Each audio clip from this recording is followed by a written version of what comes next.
প্রশ্ন নাই, তার মানে গায়ের জোরে করছো তোমরা। আচ্ছা দাদা, মণিপুরে জঙ্গি হামলা, শহীদ 2 জওয়ান, অসম রাইফেলসের কনভয়ে জঙ্গি হামলা, কি বলবেন? সারা ভারতবর্ষ ঠান্ডা হয়ে গেছে, কোথাও কোথাও ছুটপাট চলছে এখনো। যেমন একদিকে সারেন্ডার করছে টেররিস্টরা, কোথাও কোথাও শেষ অবস্থায় বুঝতে পেরে ওরা একটু প্রত্যাঘাত করার চেষ্টা করছে। যেমন কাশ্মীরে কিছুদিন চলেছে, আর ঠান্ডা হয়েছে, মণিপুরও সেরকমভাবে ঠান্ডা হয়ে যাবে। রেল রোকো আটকাতে তৎপর রেল, আদিবাসী কর্মী সমাজের রেল রোকো আন্দোলনের আগের দিন তৎপর রেল পুলিশ, আজই মেদিনীপুর স্টেশনে আরপিএফ এর টহল রেল পুলিশ। কর্মী সমাজ বা আদিবাসী সমাজ বারবার আন্দোলন করেন জঙ্গলমহলে তাদের দাবি নিয়ে। রাজ্য সরকার সেইটা নিয়ে সিরিয়াসলি ওর সঙ্গে কথা বলে না, এটাকে রাজনৈতিকভাবে লাভ নেওয়ার চেষ্টা করে। আবার শুরু হয়েছে পুজোর আগে। পুজোর আগে এই ধরনের ঘটনা, রেল এমনিতে স্বাভাবিক হয়নি চাপের চোটে, তো তারপরে যদি আবার ডিস্টার্ব হয় তো মানুষ, হাজার হাজার লোক বাড়ি ফিরবেন এখন পুজোর আগে। ব্যবসা বাণিজ্যের জন্য জিনিসপত্র আসবে, বেশিরভাগ গুডস এখন ট্রেনের রেলের মাধ্যমে যাচ্ছে, তো সমস্যা হয়ে যাবে। পুজোতেই সমস্যা মানুষের, তো সেই জন্য আইন শৃঙ্খলা বা রাস্তাঘাট ঠিক রাখা পুলিশের কাজ আছে। তারা যদি সহযোগিতা না করে, এটা কেন্দ্রের ব্যাপার বলে ছেড়ে দেয়, তাহলে তো সাধারণ মানুষ পশ্চিমবাংলার পুজোর আগে আবার সংকটে পড়বে। জনসংযোগে ভিন রাজ্যে বঙ্গ বিজেপি, এবার 2026 নির্বাচনকে সামনে রেখে জনসংযোগ বিজেপি, দুর্গাপুজোর ভিন রাজ্যে যাচ্ছেন বঙ্গ বিজেপির নেতারা, কি বলবেন?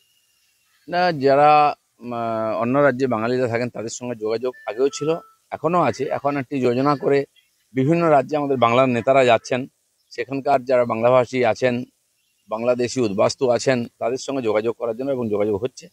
আর বেশিরভাগ জায়গায় তারা সব বিজেপির সাপোর্টার, বিজেপির সঙ্গেই থাকেন। তারা এখানে পশ্চিমবঙ্গের নির্বাচনে অনেকে আমাদের কাজে সহযোগিতা করতেও আসেন, তো সেই যোগাযোগটা ঝালিয়ে নিয়ে তাদেরকে পার্টির সঙ্গে যুক্ত করার জন্য পশ্চিমবঙ্গ বিশেষ আর কেন্দ্রীয় যোজনায় কাজ করছে। বিএলও পদে রাজনৈতিক কর্মী নিয়োগ নিয়ে রিপোর্ট তলব করলো সিইও দপ্তর। বহু জায়গায় বিএলও, এই যে এসআইআর হবে, তার জন্য সরকারি যে অফিসার আসবেন সার্ভে করতে, সেখানে পার্মানেন্ট এমপ্লয়িকে দিতে বলা হয়েছে, নির্বাচন কমিশন বলেছে। কিন্তু টিএমসি বহু জায়গায় টেম্পোরারি কর্মী বা কন্ট্রাকচুয়াল কর্মী, যারা পঞ্চায়েত অফিস চাকরি করে, বিডিও অফিসে চাকরি করে, কেউ সিভিক পুলিশ, কেউ এখানে স্বাস্থ্যকর্মীর কাজ করে, এদের নাম দিয়ে দিচ্ছে, যাদেরকে ওদের নেতারা চাকরিতে ঢুকিয়েছে। টিএমসির লোকেরা এটা কন্ট্রোল করবে, সেই জন্য স্বাভাবিকভাবে স্বচ্ছভাবে এসআইআর হবে না।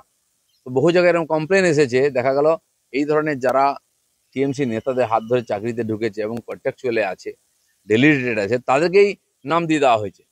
সেগুলো জানার পরে আমরা তার প্রতিবাদ করছি। এক সপ্তাহ পার, অধরা গুলশন কলোনি মাস্টারমাইন্ড ইকবালপুরে পিটিএসের অভিযোগে এখনো গ্রেপ্তার হয়নি। না, গুলশান কলোনি যারা বসিয়েছেন, যারা সহযোগিতা করেছেন, সবাই এর সঙ্গে যুক্ত।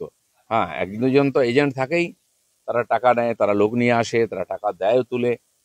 তারা তাকে তাড়া করলে সে হয়তো বাংলাদেশে চলে গেছে, এখানে খুঁজে পাবে কোথায়, বা বিহারে চলে গেছে, এখানে থাকলেও পুলিশ তাকে গার্ড করবে, নেতার বাড়িতে হয়তো বসে আছে, ধরা মুশকিল আছে। পার্থ মুকুলের নির্দেশেই এসএসসি নিয়োগ দুর্নীতি মামলা চিত্তরঞ্জন মন্ডলের জবানবন্দি, আলিপুর আদালতে গোপন জবানবন্দি দিল চিত্তরঞ্জন মন্ডল। চিত্তরঞ্জন মন্ডল খুব পুরনো বোর্ডের অফিসার ছিলেন, তিনি অনেক কিছুই জানেন, তার জবানবন্দিতে অনেক কিছু উঠে আসবে।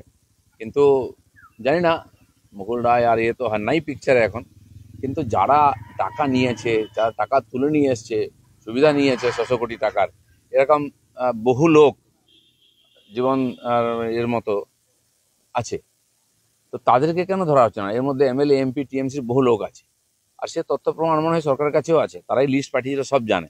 এগুলো চেপে দেওয়ার চেষ্টা চলছে, সেই জন্য পুরোপুরি এই যে 26,000 শিক্ষকের জীবন অন্ধকারে পড়েছে।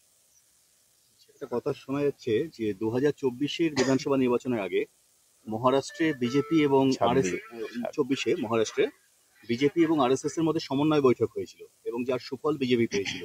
পশ্চিমবাংলাতেও সেরকম একটা মডেল অনুসরণ করার চেষ্টা চলছে এবং নভেম্বর থেকে আরএসএস ঘরে ঘরে একটা জনসম্পর্ক যাত্রা শুরু করছে। অনেক সময় বিজেপির প্রয়োজন হলে আরএসএস এর কার্যকর্তাদের সঙ্গে বসেন, নেতাদের সঙ্গে বসেন, সাজেশন নেন, সমাজে কি চলছে, কি হওয়া উচিত, সমস্যা কি, সমাধান কি, এভাবে আলোচনা হয় বহু বিষয়ে। যেমন এই অনুপ্রবেশ নিয়ে বা এই ধরনের ঘটনা, যেগুলো রাষ্ট্রের পক্ষে ভালো বা মন্দ কিছু বিষয় থাকে, তো রাম মন্দির থেকে আরম্ভ করে বিভিন্ন বিষয় একসঙ্গে বসে আলোচনা হতো, সমাধানও হয়েছে। নির্বাচনে ডাইরেক্ট বিজেপি আরএসএস কাজ করে না, কিন্তু আমরা যেহেতু তারা সামাজিক কাজের মধ্যে থাকেন, সমাজের সব ব্যাপারে, তো তাদের একটা মতামত থাকে, তাদের কাছে ইনফরমেশন থাকে, তাদের সঙ্গে বসে আলোচনাও করেন বিজেপির নেতারা।